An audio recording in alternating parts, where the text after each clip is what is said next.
Recording in progress.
Hello and welcome, everyone. My name is Renee Garrett, and I'm your Speech Therapy PD podcast host for Brainstorms Functional Neuro Rehab for SLPs.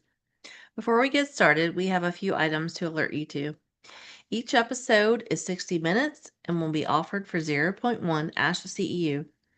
If you're joining us for this live episode and your state license requires live CEUs, be sure to complete all course modules, including the one that says complete course before the end of the day on your Speech Therapy PD account. Here are the financial and non-financial disclosures. Dr. Melissa Brunner is an author of Conversability, which may be commercialized in the future. She has no relevant non-financial relationships to disclose. I am the owner and founder of BrainBridge Connect, and as the host of this podcast, Brainstorms, Functional Neuro Rehab for SLPs, and other educational webinars on speech therapy PD. I do receive financial compensation. I am an adjunct instructor at both James Madison University and Old Dominion University.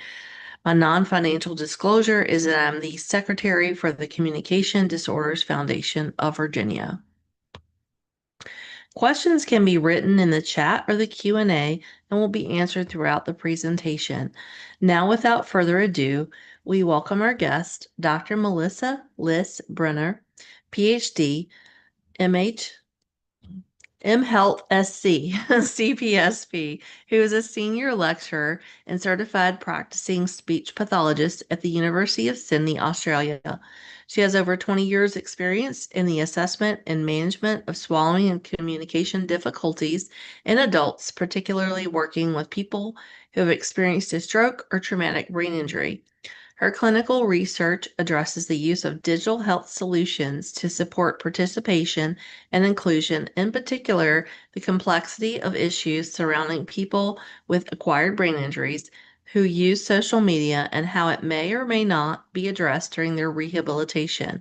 She feels passionately about including those with lived experience in her work and is an author of Social Ability Training, part of the Social Brain Toolkit project. Liz, hi, welcome. Hi, thanks for having me. It's nice to be Of here. course. Of course. I'm so excited because you were a part of the team that was going to join us last year, and your lecture abilities and capacity are It didn't remarkable. really help us make it happen, did it? Yeah, remarkable, but also a barrier. Yeah, So I'm yeah, so grateful that you agreed to come on and join us. And so in America tonight is a big deal. We are not only having this great holiday to celebrate Martin Luther King Jr., but secondary to that it is our college football championship night. Oh, so it's a big So night. it's a big night times two here. So Yeah, um, I don't know how many people are going to join in, but we have the luxury of recording and always, replaying. So yeah, again, grateful to have you. Um, so, last season, kind of wrapping up in the second half, I was really getting into asking the guests how people came into the field. So, are you comfortable sharing how you came into the field of speech pathology? Because I think it's yeah. super interesting hearing it from your perspective, being in Australia versus us in the Yeah. US. It was a long time ago now, Renee.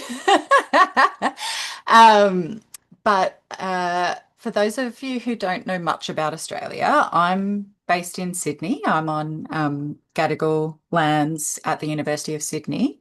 I'm actually working from home today, so I'm on Guringai and Darug lands here. Um, but I didn't grow up in Sydney. So it's like very metropolitan. It's not the capital of Australia, but it's one of the biggest cities in Australia. I grew up rurally. So I grew up in a regional town called Lismore. It's up north from Sydney and it's very close to Byron Bay. I don't know if anyone will know Byron Bay, but it I is kind wish. of where all the influencers go now. And it's beautiful beaches, really gorgeous green countryside. And that's where I grew up. So I was on Bundjalung lands up there, and I was finishing high school, and I had zero clue what I was going to do for a job. Um, and I was flicking through the uni book going, oh, what can I do? And I really like science, but I also really like English and languages. I'm not very good at languages, but I love them. I think Um, you are. and speech pathology was there, and I went, oh, this actually sounds really interesting. And then I applied and got into uni and did uni, and it was kind of the right thing for me, which was great. Um, whilst I was at uni, I met my now husband, and he's in a job that takes us around Australia. So I've actually travelled around Australia working as a speech pathologist. So I've worked in New South Wales, in the country, and in the city, worked over in Western Australia. I've worked down in Victoria, and then I'm back in New South Wales again. And so I worked across a really different kind of context. So I worked in public hospitals and community health, as well as working privately, and kind of across the age range. In my first ever job, I worked in a generalist position. So I was seeing babies right through to people who were at the end of their life. Mm, But I did that for about 2 years, and I went, okay, I can't keep doing the kid thing. I need to just work with adults now. I And hear so you. since then, I've worked with adults because they tell the best stories, right? I do. Um, and so I started specializing in working with people who've had an acquired brain injury, not long after that. And so I've kind of been plodding along, learning lots over the years, through working with people who've either had a stroke or a traumatic brain injury, or they might have dementia or something along those lines, and kind of evolved to where I'm at today. Yeah, no, I that's you have a very similar path to me. I started out in inpatient rehab, but Yeah, I actually this is my second career, so I started out as a caregiver for my dad who had a stroke when I was very young. And inpatient rehab is like for the US is the highest level of rehab. That's where you get 3 hours a day. yeah, And that was I still call it my first love. I love that. right? I just love that environment so much. And Yeah, um, I've worked in assisted living. I've worked in um, acute care for the majority of my career. So all the ICU. We also had an LTAC floor, so long-term acute care and outpatient as well. And every setting really has its pluses and minuses, as everything will. yeah. Yeah, and then across academia too, because I've been adjunct faculty for this would have been my 11th year, but I actually just said I'm not coming back because it's just a lot. But Well, it's I want to jump hectic. in. Yeah, it is. It is.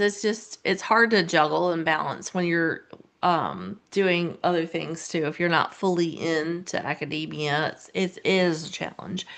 Yeah. But I really want to jump into this episode because I think that we have a lot of ground to cover, but I'm so excited because I've been working through this course on the social ability.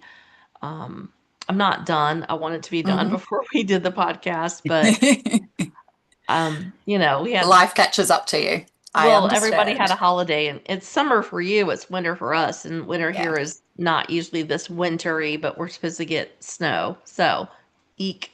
Um, Yeah, I'm but not great with snow. yeah, same, neither. We lived in Iceland for 3 years, so I'm good on the snow. My capacity is good. But just thinking about, when we're thinking about acquired brain injury, I think a lot of people forget that acquired brain injury can be traumatic brain injury that it continues to be prevalent in the patient's life. We Yeah. refer to stroke a lot of times as acquired brain injury. So it kind of does combine those two things when you're thinking about a patient who's living with either of those things.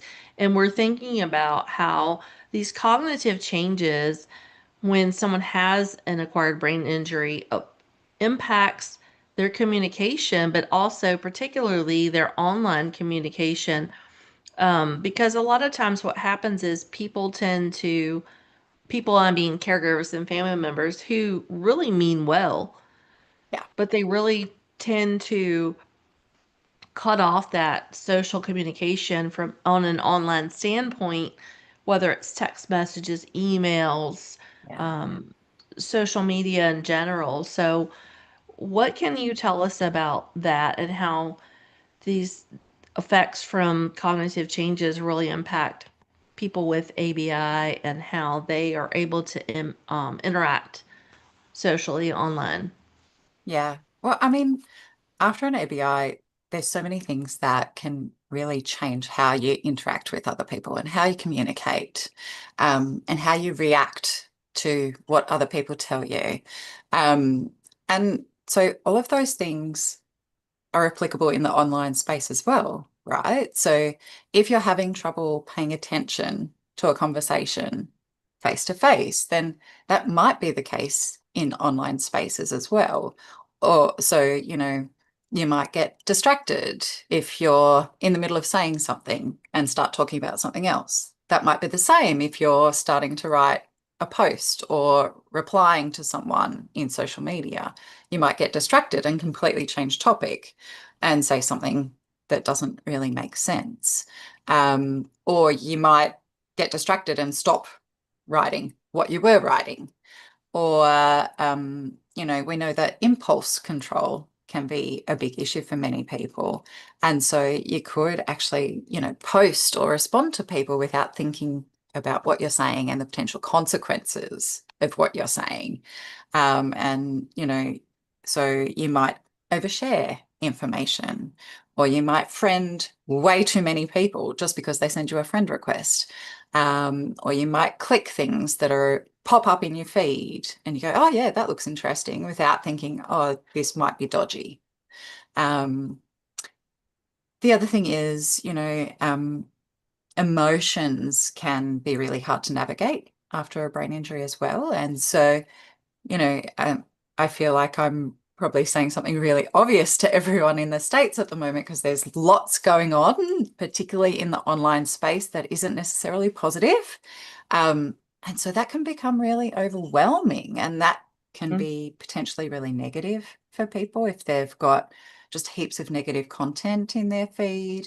Or it could be that there's just so much information there that they get overloaded by it, and it's really hard to kind of navigate that space. Or they could just react really strongly to something and not be able to navigate their emotions around it, and that may influence then how they respond or post or repost things. Um, and it's also just an additional thing in your life as well. So, it can create just additional load. And so it could be a worry for people, or it could be something that they used to enjoy. And now it's really effortful, and that's frustrating. So there's like a multitude of, I could probably talk about this for a whole hour, but that gives you a kind of a bit of an idea of some of the challenges people can face. And that's without really even kind of going into the realm of cyber safety in online spaces as well. But yeah, social media moves really fast, and that can be really challenging. Well, I think that's challenging for all of us, really, because you Yeah, brought up a lot of really good points already that, the social media space moves fast, but it's also, a lot of people are not proactive, they're reactive.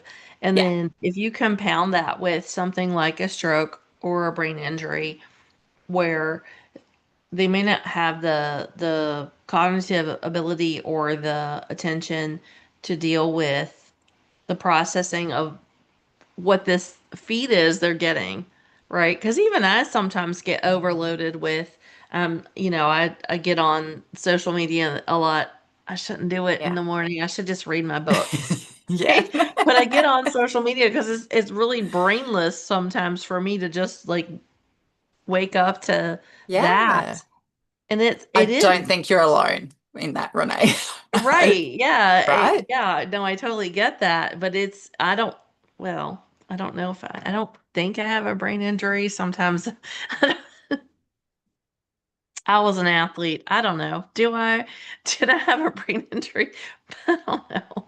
Yeah. But I'm totally joking when I say that. And I shouldn't be so crass, but it's, it's very challenging to think that just our average everyday habits, right? When we get on social media and we're scrolling Yeah. through, or some people use the term doom scrolling. I try not to do that so much, but Yeah. if we had a cognitive or communication challenge, we can see how that would be super impactful for online communication. And for me, I'm thinking more like the general social apps like Instagram, Facebook. I don't really do X or Threads or whatever, Yeah. but for a lot of people, they're doing dating apps. Yeah. It's another one where we're not thinking about our patients because some of them aren't in a single person or a monogamous relationship. Maybe they don't have a partner. They're getting on these social apps where they're trying to find a date and doing all these Yeah. things, and it's really difficult.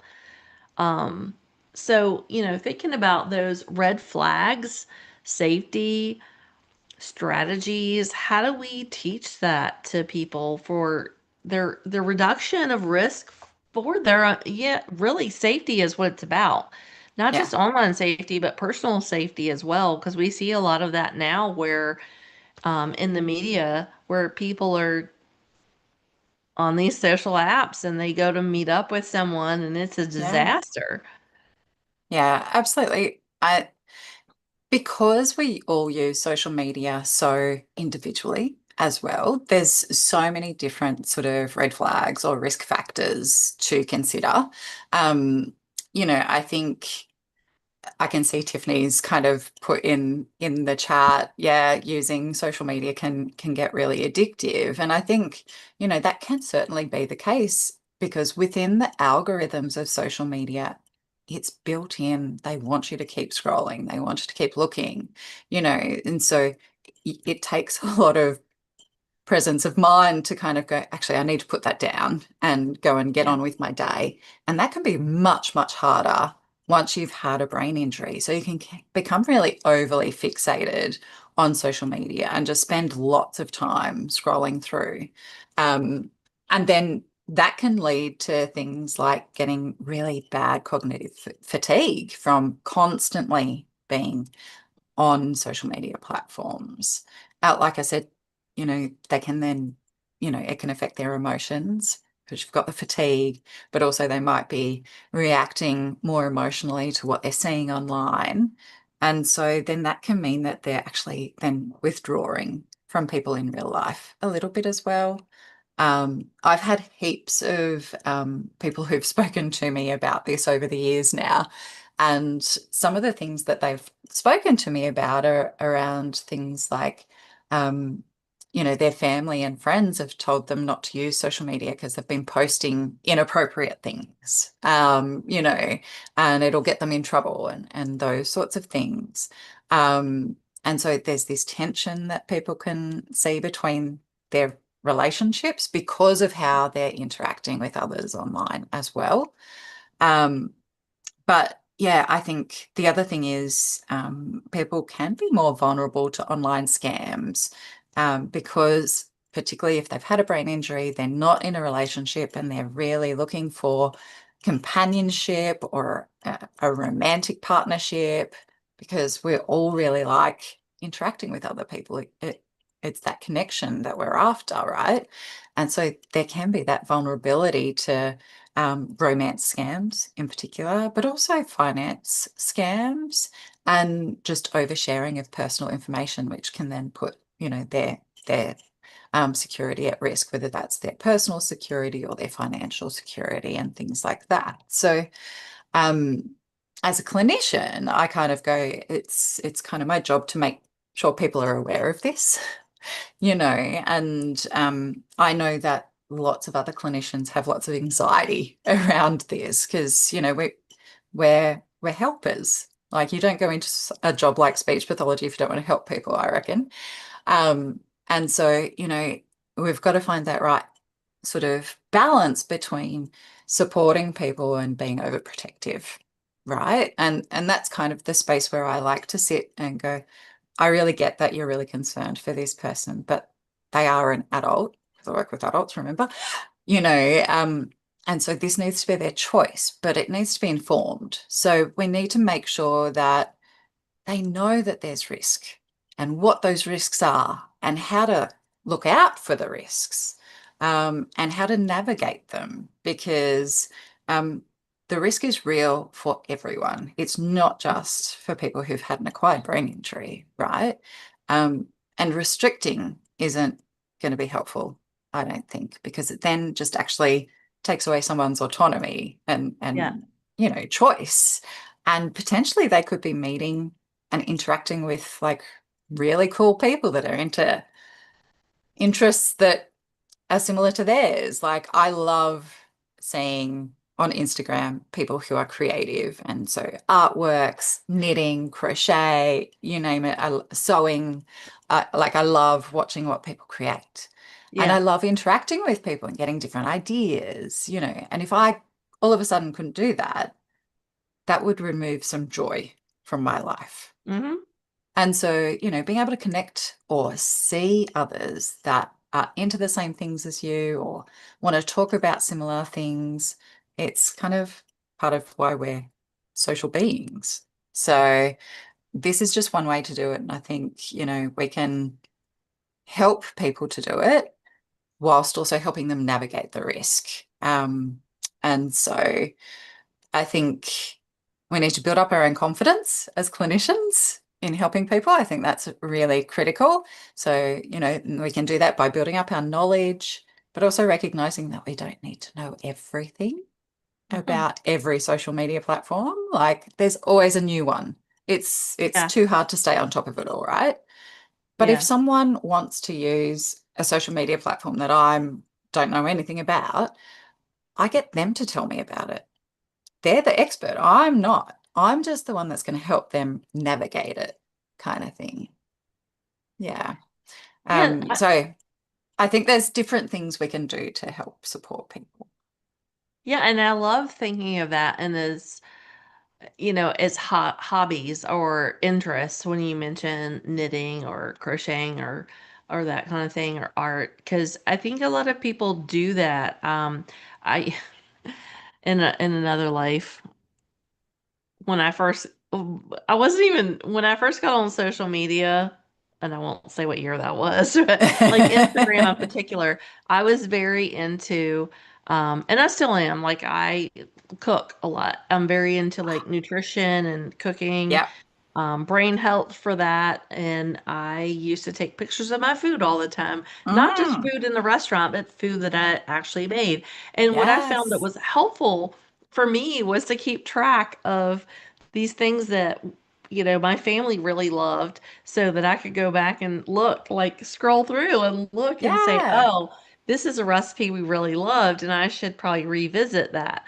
And I think a lot of people keep track of, I don't want to say their life, but their life in those terms. Yeah. Like they're keeping track of things that they enjoy, like you mentioned, Yeah. places that they've been, hobbies that they have, that they're progressing. I have a really good friend that we were, my husband was active duty military, and Yeah. another friend of ours that was active duty military at the time, and he went on to do, he actually bought it for his wife. He did a glass blowing class, and she hated it, but he Oh loved no. it. So he sometimes he will keep track, and I have kept track of Yeah. like things that he's done, and he kind of uses it sometimes as he doesn't do it regularly anymore, but when he was very into it at the beginning, it was like he kept track of his progress in blowing this crazy chalice that weighed like 15 pounds for his daughter's wedding to refining it to be um an actual wine glass she could use at their reception that didn't weigh 15 pounds. So I think we Yeah. all have these niches that we do things like that. And I think one of the things that you and I have talked about before and that social ability talks about is that um, a lot of times what happens with social media and our patients with stroke, brain injury, whether it's traumatic or acquired brain injury, is the family thinks, or caregivers, it doesn't always have to be biological family, but their assumption is that to protect the person, we keep them away from their social media interactions and we just shut that down. And Yeah. I think I'm sure I was guilty of that early on in my career because that was Yeah. a long It was time kind of ago. what you did and what was expected, right? Yeah. Right. Yeah. We wanted to protect our patients from that, but now we moved into this realm of it's not protective anymore. It does, like you mentioned, deplete autonomy. It Yeah. takes away um, confidence, really, in the Yeah. person's ability to interact with someone beyond their immediate household or their immediate circle when they may have been used to interacting with someone in Australia, for Exactly. example. Yeah, and this whole idea of looking back is actually really beautiful as well. I can see Savasti in the chats kind of commented on that, and there's this really nice thing. I don't know if anyone's noticed at the moment, but it's the beginning of the year, so the beginning of 2026, and there's lots of posts around this is what I was doing in 2016. So looking Yeah, back 10 years ago, yeah. and just sort of going, oh wow, things have changed so much since then. But having that ability to look back in your social media as well kind of Hmm. helps you to reflect on where you are now. And so it can also kind of give people that sense of identity as well, Hmm. which I really quite like. Yeah. Hmm. Yeah, I actually did that yesterday. I looked and then I looked at Yay. the pictures from 2016. And I was like, "Oh my God, I know, wrinkles? right? What is happening?" It's a sign of life and enjoyment and experience is what it Yes, is. I said that about the wrinkles around my eyes, Exactly. but again, it's thinking about connections that are we're so fortunate to have these connections Mm, um beyond our geographic circle that's exactly. what a 25 to 50 mile radius, and I'm talking to you and you're Tomorrowland. Exactly. You're January 20th and we're still January 19th. So Yeah. we have this ability to connect with people. And who are we to say that, our people that we're so fortunate to interact with and work with and help rehabilitate don't have that, right? Who Yeah. are we to say that they can't do that? So, what are some tools we can use to help build that digital awareness and Yeah. those boundaries for those folks that we get to work with? I mean, one of the things that I always kind of start with is thinking about, well, what do you want to use social media for? Like, Hmm. what's your purpose? And I think what the why is kind of what drives everything for us. So I kind of like to start with that. I mean, we know that most people with an acquired brain injury are already using social media. And in fact, most of us around the world use more than one social media Hmm. platform, right? Um, and so I think it really needs to start with, well, why do you want to use these social media platforms? What do you want to get out of it?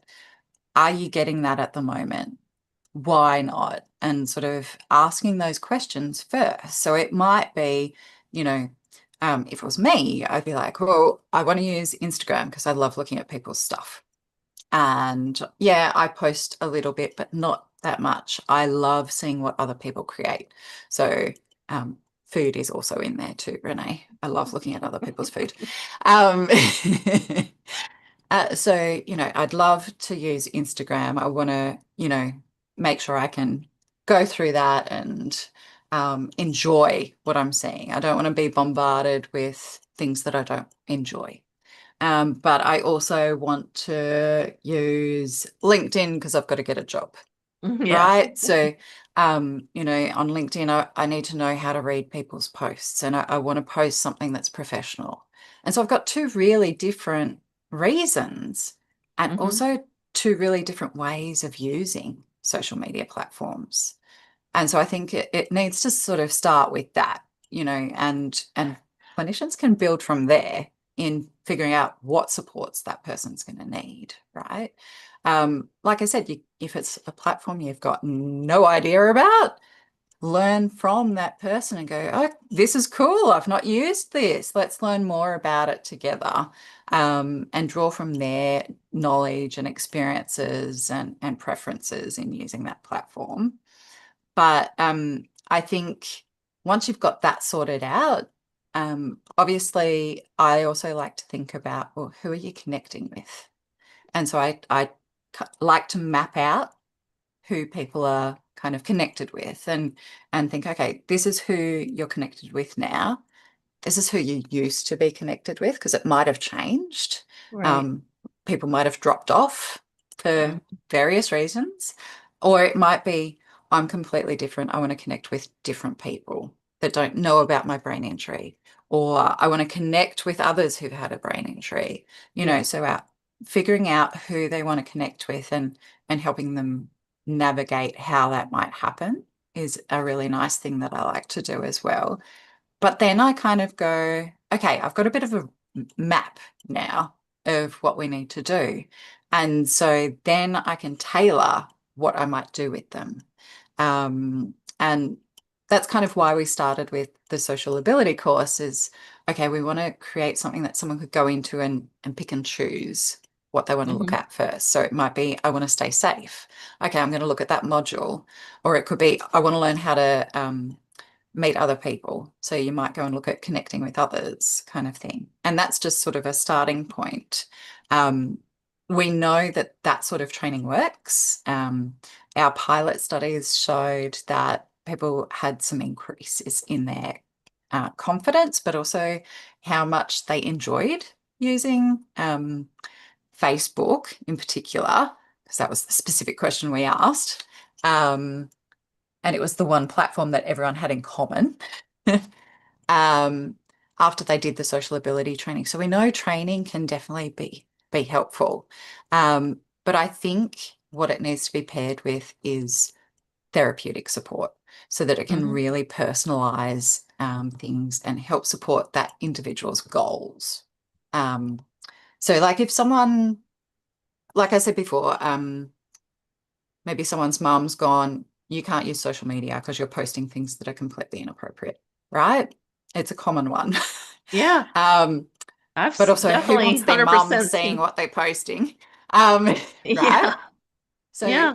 I don't want, it's really hard to have your parents monitoring your social media. Like, it's not necessarily something you want your parents knowing everything about you, kind of thing. So it's thinking, okay, well, what are some strategies that could help you think before you post? So some of the metacognitive strategies we know definitely work in supporting people with brain injury in more offline modes of communication can totally transfer to what we would do to support someone in the online mode, right? So, just that stop, think, post kind Hmm. of really simple, builds a scaffold for safer posting or more meaningful posting or less reactive posting, so that we're building in that sort of very clear scaffold. Okay, I need to stop and think about what I want to say so that it doesn't get misinterpreted. Or, okay, is your mum going to get upset if you post that? Yes. Okay. Do you care about that? No? Okay. post it, because that might be a thing as well. So it's going, Yeah, there's varying levels of, yes, this is going to upset mum, but I would have posted this anyway right. before, right? Or yes, this is definitely going to upset mum and I understand, so I won't post it. And so getting people to really reflect on what they're doing in social media as well. Hmm. So they're kind of some of the things I would do, but yeah, I'd certainly focus on recognizing risks and navigating them, um, managing their emotional responses, but really kind of um, thinking about how they use social media so that it can be a really positive experience, Hmm. um, and really support their ongoing growth, well-being, whatever they want to use it for. Yeah. We do that for everyone. Let's be Yeah. honest, because I Right. get tired of a Facebook argument. Yeah. I don't think 99% of these Facebook arguments that I see come across my feed are people with brain injuries. And again, I'm not trying to be funny or make light of it. It's just, I think it's so smart the way that you all design social ability going through the course myself and thinking about, you mentioned this, all these things, navigating who you're interacting with. Yeah. What is the goal of your interaction? What is your purpose for using this? What do you want to get out of this? And I think a lot of people go into social media and just, it's like, Yeah. well, they don't know me. I'll just go full in, all in, and say all the Exactly. things. And Yeah. then when you have cognitive or communication challenges, where we know with our TBI patients, they may have inhibition, like disinhibition. So they may just really share. And Yeah. then people with aphasia who have communication challenges, and it's really challenging for them to spell or write or get their meaning across at all. Yeah. But we also see that in a lot of social media interactions in general. So I think, it sounds like a tall task, I guess, for a lot of speech language pathologists, but it's really not, because it's really prudent for everyone to be thinking about what's your purpose? Like what you Yeah. said, how to start. What's your purpose? Who are you interacting with? What is your goal for your interaction? And I think if we thought about that from our own standpoint, and then translate that to our patients, it helps give that connection in an easier way, because people get this a lot of times with these lofty ideas of, oh, this is too difficult, or oh, I don't want to say that, or oh, I don't want to approach that with my patient because I might offend them. But Yeah. really, we're all doing these things. And I find that to be true for a lot of interactions, right? Socially with our Yeah. TBI and stroke patients, we're all navigating these things every day. And we tend to forget that um, we're doing it too. Yeah. As clinicians, we're doing it too. We're doing it with physicians, colleagues, our physical therapy colleagues, our occupational therapy colleagues, our nursing colleagues, whoever you're dealing with on a daily basis. We're doing this all the time, and we're teaching communication and cognition, but we get so removed a lot of the time from those daily interactions professionally, but then compound it with personal stuff, right? Yeah. We're all interacting with our significant others, our siblings, our children, our grandchildren, our parents, whatever it may be. And people kind of compartmentalize, I guess is the best word to describe it, right? We compartmentalize who we're communicating with, and we forget that our communication interactions as professionals and human beings are really not that much different than Yeah. what our patients are doing. So how do we, Absolutely. yeah, how do we support that that gradual support Yeah. and re-engagement with those social platforms?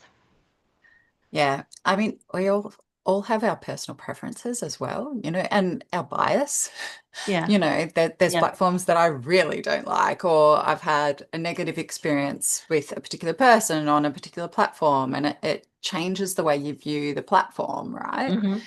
But I think as clinicians, it's like anything we do. You start small, right? You start at the beginning and then you build from there. And so it's just thinking about what's going to be the most meaningful first step.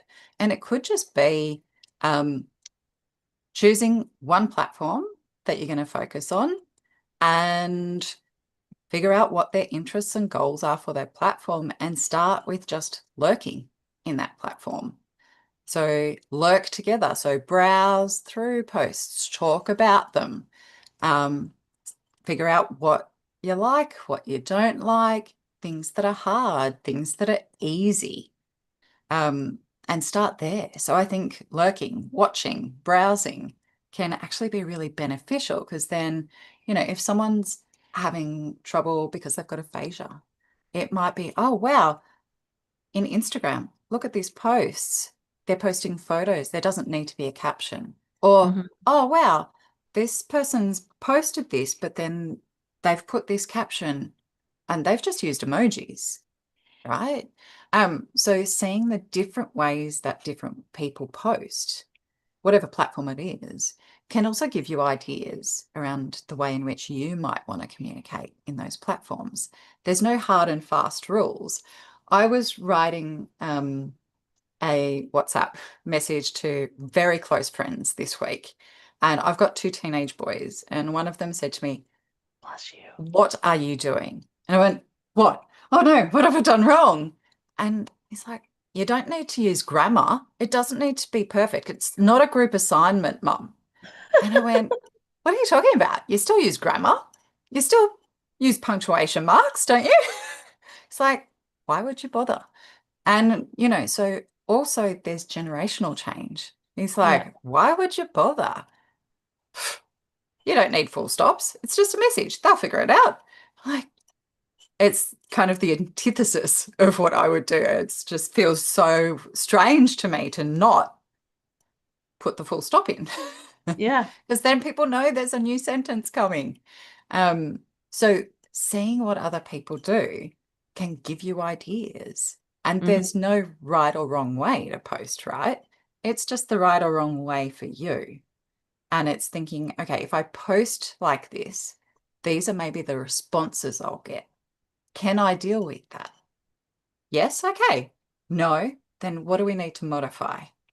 And start small. So that would be my advice. But the other thing is, I would bring in family and friends where you're Yeah. able to as well, and sort of get them to share what they do on social media as well. And so that they can learn together and go, oh, this person who's had a brain injury, Mum, why would you post that? And kind of turn the tables a little bit in some respects. So, it's get them involved as collaborators rather than,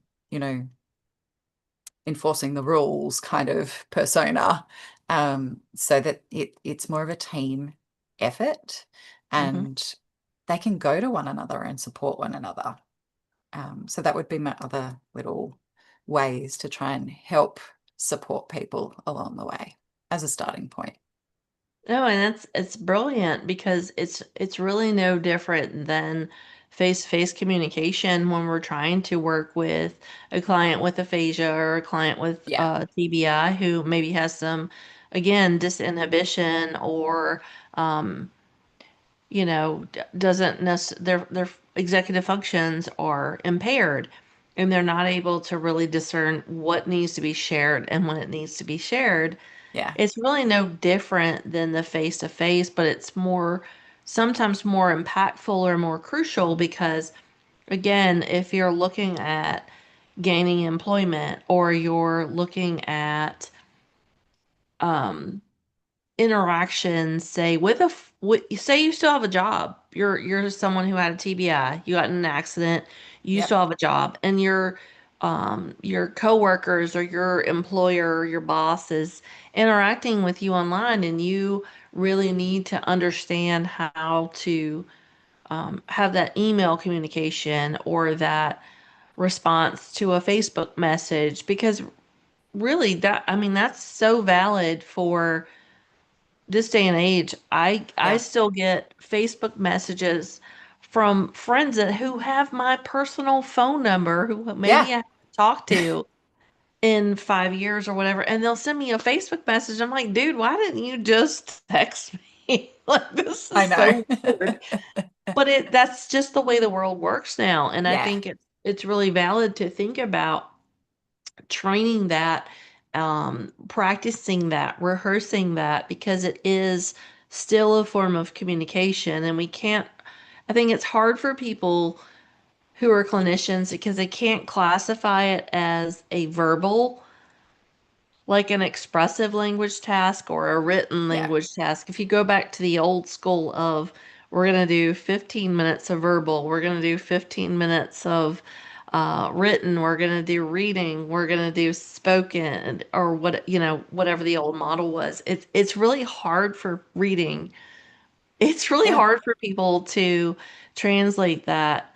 Um, and and then you think about newer clinicians, less seasoned clinicians who are coming into the field, and they're not even taught that No. anymore, that old school 15-minute model of, verbal No. reading, written, Yeah. um, auditory comprehension. They're not really taught that anymore. So they're kind of like, What do I I do? don't know what to do. Where does this fall Yeah. as far as social media? Where does that fall in the verbal versus written versus It's auditory versus everything. yeah, You it know. is. It really is. It's all of those Yeah. things. And I Yeah. think that's why I love the research and what you all are doing um, in this social ability project, because Yeah. it really, working through the modules, I'm working through the modules as a clinician with, I think I still have my cognition intact, so that's good. Yeah. But I'm working through that, and it's geared for people who have had an injury, but I still see the relevance of even like thinking about, my grandson who's going to be 4 in Yeah. March. I'm thinking about him and his interactions with people who, you know, people come up to them in the store and they're like, "Oh my God, you're so cute. I see that you have a car." And they're like trying to have a conversation with him. And I'm like, "Stop. Yeah. Don't talk to him." You know, Yeah. being protective. It's so challenging because It we're on is. both sides of the coin and we see both sides of it. Yeah. And I really loved your example of your sons and be like, what's on WhatsApp? Stop being grammatically correct. Yeah. You can see the big eye rolls and everything. Like it was, yeah, Yeah. peak teenage disdain happening. Bless you. I've been through that. Sorry Yeah. about that.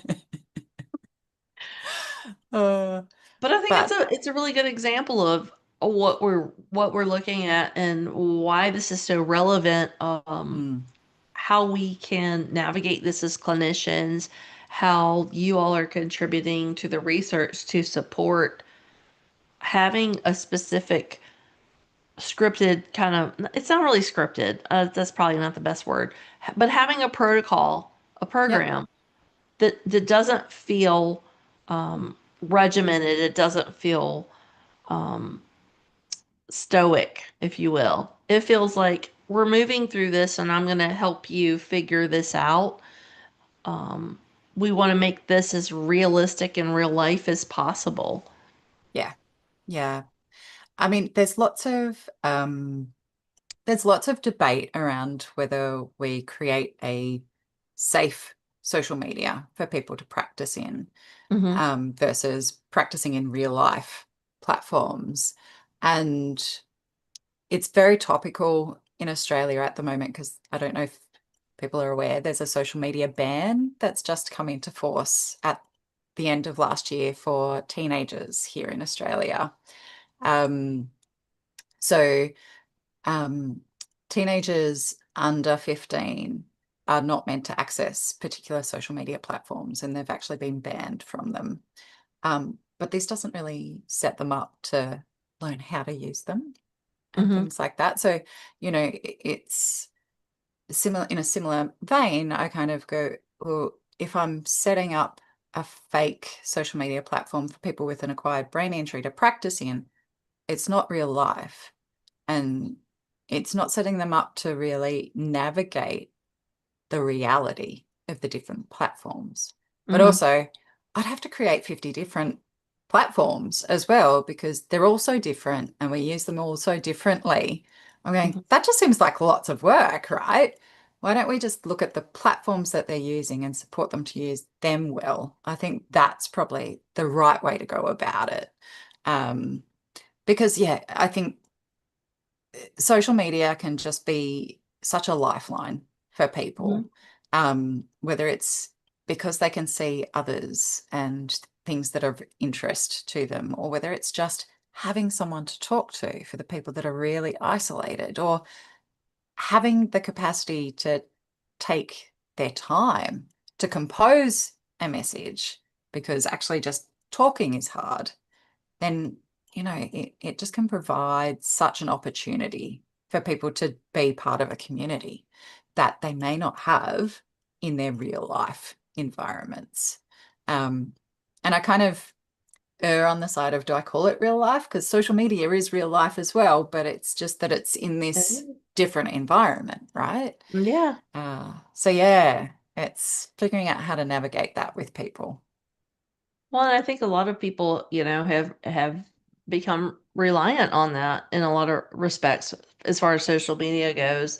And there's some really positives. Like we see a lot of um, programs here in the States, like for example, the Parkinson's Voice Project.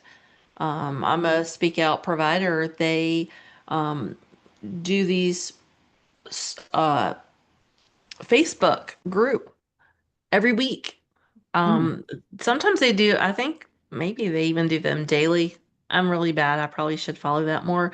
But they do group practice on yeah, Facebook in their group so that they can practice the skills that they've learned with their clinician. They do choral sing-alongs. Those turn into support groups that are either virtual or in person. So there's yeah, things like that. There's a couple of really good um, aphasia podcasts now that are led by people with aphasia who are having this podcast yep, interaction with other people with either another acquired brain injury or aphasia.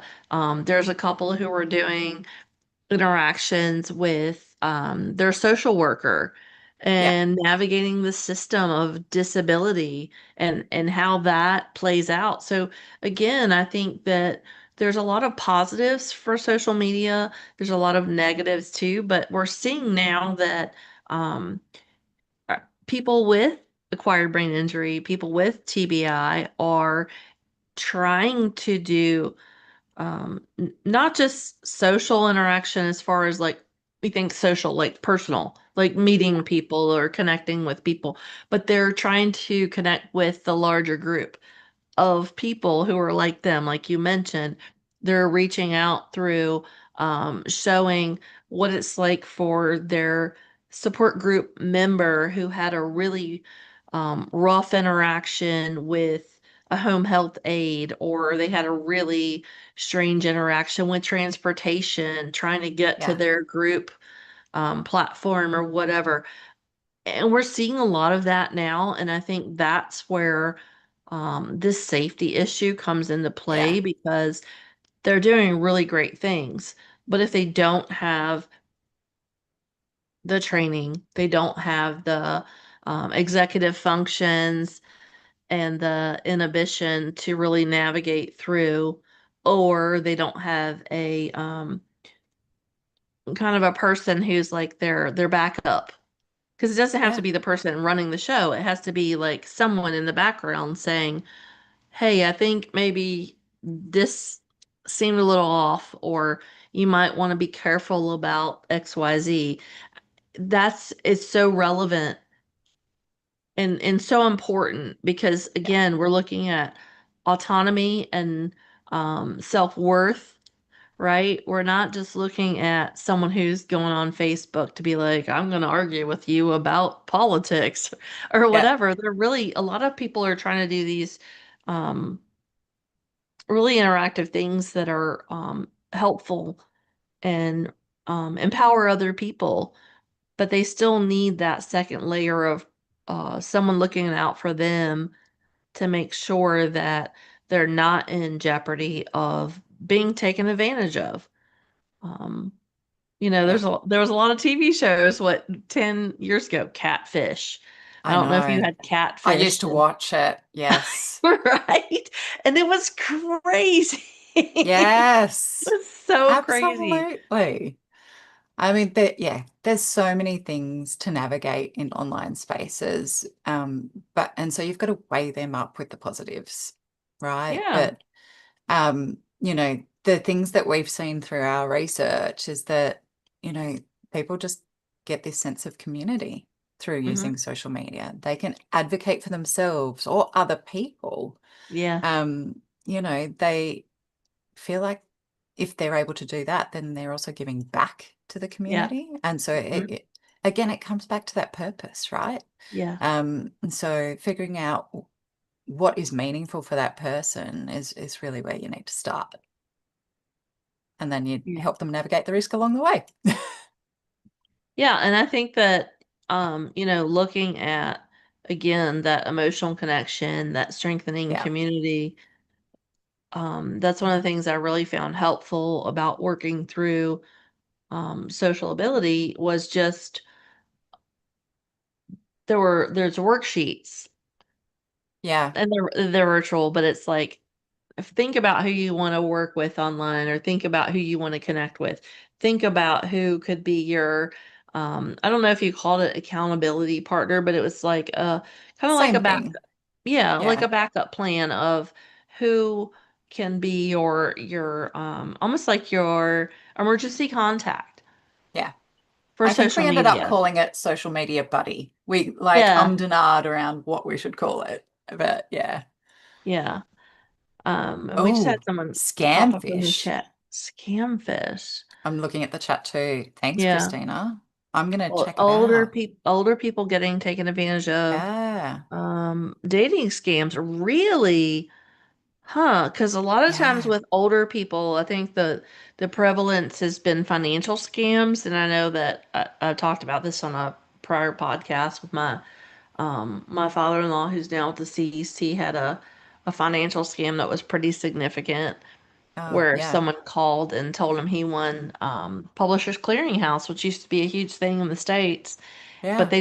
he needed to wire them money, and he went to Walmart in a real shady part of town in the middle of the night and was gonna wire them Oh money. And my no. mother-in-law had dementia, and at the time she already had the diagnosis, and she was the one who said, "What are you doing?" Hang on. Like, yeah, she's like, "Don't do that." Yeah. But yeah, that's Amazing. I'm interesting. totally gonna check out this YouTube show though. Thanks, Me Christina. too. I wonder if any of them had brain injuries because they give Yeah. hundreds of thousands of dollars. Yes, hundreds, that's it. Hundreds of thousands of dollars Yeah. sometimes. And that for, our geriatric population, not always is it a social media thing. Sometimes because it's phone a lot. They have Yeah. I get uh, text messages all the time and they're scams. yeah, my It's mother-in-law used to say, spam called me today and I called them back. And we would always kind of just laugh it off. And she's like, I would call them and be like, who are you? who are Who is you? Yeah. spam and why are you calling me? And it got to be, she still had so much of her sense of humor, even with the dementia, that it almost became like she was kind of, I don't know how to even, I can't use the words I Yeah. want to because this is a clean podcast, but Exactly. she was kind of like a, screw you. I'm gonna Yeah. find out who you are, and I will, like a Liam Neeson, I will find you. I I will have a find you. special kind of skill. It was so funny because she's like, spam called me, and I called them back. Yeah. I But love yeah, that. That's a great attitude because, yeah, I can see there's more messages in the chat. I'm really sorry to hear that there's been lots of people scammed, but it's it's really hard to navigate because the scams are so sophisticated. Mm-hmm. Um, there's this movie called The Beekeeper, and it may not be something people have seen, but the premise is that there's this old guy that worked for the government, um, and the next door neighbor gets scammed Mm-hmm. and realizes she's been scammed and unfortunately kills herself. He Mm-hmm. comes over, finds her, realizes what's happened, and chases down these big scams. But they're like literally a business and Mm-hmm. just scamming people out of all of their savings. And so they're extremely sophisticated and Yeah. sometimes they're really hard to pick. So it's, really good practice for all of us to get better at navigating these online risks as well, not just people with an acquired brain injury. Yeah, no, I totally agree. And I'm so grateful for your research and what you're doing. And the whole team at University of Sydney, you all have been just lovely to work with, and I'm so grateful because before I got to interview any of you, I was following what you all were doing, and I just am I'm so excited for you, Dr. Brenner, um, Dr. Tor, the whole team, Yeah, Petra. I'm That pretty lucky. I do work with a cracking team. They're awesome. Yeah, yeah. Yeah. Every time you all post a job or like a fellowship, I'm like, oh, maybe I should go to Australia. We're here. Yeah, because the research, and seriously, if you all are listening, um, if you're research driven, which hopefully you are, look at the research that's coming out, not just for social media, but just the communication lab in general. You all are doing great work. I'm so appreciative and I'm so Thanks, grateful Renee. that you all agreed to come on the podcast and agreed to be interviewed. But more importantly, just the research that you do that's evidence based, um, having and it's not coming to my brain. Liz, please help me with the bite speech Speech bite. bite. Yeah. Speech bite is so good. If you all are It's part of interested in, how I got hooked into research, actually, because I worked yes, at SpeechBite for a long time. So yes, it is. it is Speech bite very is helpful. great. People are reviewing the research for you. You can Yeah. subscribe so that you get an email with these research articles that have been reviewed for integrity, validity, making sure that the research, because a lot of research is out there now, is not Yeah. It's hard valid to stuff. navigate It because is there's hard so to much. navigate. Yes, and Yeah. if you don't know what you're doing, they help you with that. So, I'm Yeah. so grateful for you all, and I just appreciate you agreeing to come on after a whole year. I know. I It's been a know. whole year, a little over a year since we first met. So I'm so grateful. But just if you all tonight have, oh shoot, someone said, what's the link to SpeechBite? If you It's go, speechbite.com. So it's yeah, SpeechBite.com. You should be able to find it. But also just Google it. It should pop up, I hope, for you. yeah, it does Thanks, for me Renee. too. Of course. But again, thank you for being here, Liz. It was so great to see you. It was a And just pleasure. if, I'm as a so glad we finally made it work. I know, me too. Just as a reminder, if you've joined us for this live episode and your state license requires live CEUs, be sure you complete all course modules, including the one that says complete course before the end of the day on your Speech Therapy PD account. Liz will be in touch. Great to see you. Thank you so You much. too.